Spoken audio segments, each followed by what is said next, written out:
This is something যে এটাই আসলে এটা একটা বড় মেসেজ। আসলে আমরা ফাহাদকে হত্যা করা যায় না। আমরা ফাহাদ শহীদ মানে হচ্ছে যে অলওয়েজ সাক্ষী, শহীদের আরবি শব্দ, এটা বাংলা হচ্ছে সাক্ষী। He is always watching. So in another এটা আরেকটা অর্থ এটাও করা যায়।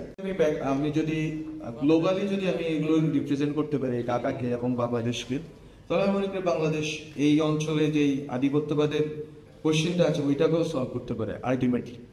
কারণ হচ্ছে ওইখানেও একই কোশ্চেন, ওখানেও কালচারাল কোশ্চেনটা জড়িত, ওখানে কালচারাল ইকোনমিক কোশ্চেনটা জড়িত, ওখানেও কালচারাল ফেসিজমের বা কালচারাল ইম্পোজিশন, ফেসিজম যদি না ইম্পোজিশনের প্রশ্ন জড়িত। আমাদের পুরো বাংলাদেশের কালচারাল ল্যান্ডস্কেপটাই ক্যালকেশিয়ান ছিল ফর মেনি ডিকেডস। ফলে ওই ক্যালকেশিয়ান জায়গা থেকে আমরা গত 20 বছরে মাত্র বেরোচ্ছি। ফারুকি ভাইরাও এখানে কাজ করছে যে ল্যাঙ্গুয়েজের ভিতরে যে প্রমিত, এই যে তর্কটা আছে প্রমিত অপ্রমিত তর্ক, আমাদের অনেকগুলো পথ আমাদেরকে পেরোতে হচ্ছে এবং আরও পথ পেরোতে হবে। ফলে আমার মনে হয় যে আমাদেরকে এই জায়গায় আসা যেতে হবে। আমরা দুনিয়াকে কি দিব? আমাদের বাংলাদেশের সংস্কৃতি, বাংলাদেশের ঐতিহ্য, ভাষা, এই জায়গা থেকে এবং ধর্মীয় ঐতিহ্যের অনেক ডাইভার্সিটি এখানে।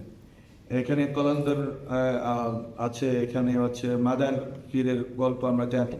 তো এগুলো খুবই সিগনিফিকেন্ট। এগুলো হচ্ছে যে আমি মনে করি পুরো সাউথ এশিয়াতে আমাদের এখানে আমাদের বাংলাদেশটা অনেক বেশি সিগনিফিকেন্ট ইভেন ইন্ডিয়ার চেয়ে। কারণ ইন্ডিয়া এখন একটা মনোলিথিক জায়গাতে রওনা দিচ্ছে এবং তারা ওখান থেকে বেরোতে পারবে কিনা আমরা জানি না। কিন্তু আমাদেরকে মাল্টিকালচারাল পক্ষে আমাদের যদি বহুভাষিক বহু সংস্কৃতির জায়গা থেকে আমরা যদি দাঁড়িয়ে যেতে পারি, তাহলে হয়তো গ্লোবালি এই অঞ্চলে আমরা নিজেদেরকে হাজির করতে পারবো, নিজেদেরকে শক্তিশালী জায়গায় দেখতে পাবো।